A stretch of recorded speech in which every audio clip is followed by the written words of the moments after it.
Have you ever heard of inverse fair value gaps? That does stuff like this, or even this. First, let's rewind and revisit fair value gaps. It's the gap between three candles that creates a market imbalance. Price often returns to these levels before continuing its trend.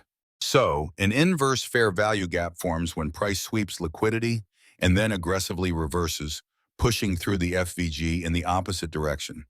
This move often traps traders and signals a high probability trade entry. Let's look at some examples where we can use inverse fair value gaps in the market. To capitalize on IFVGs, use lower time frames like the 5-minute chart. Look for a strong liquidity grab, followed by an aggressive pushback through the fair value gap. The best entries? What I do is enter after the price forms a candle body that breaks through the FVG.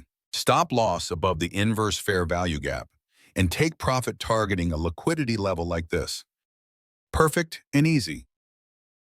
Let's look at one more example. Right here, we can see a liquidity grab.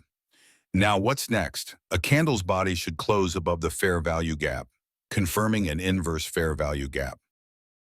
We enter right after the candle closes, breaking the IFVG. Set the stop loss below the FVG and target a liquidity zone, just like this. Perfect trade entry, textbook setup.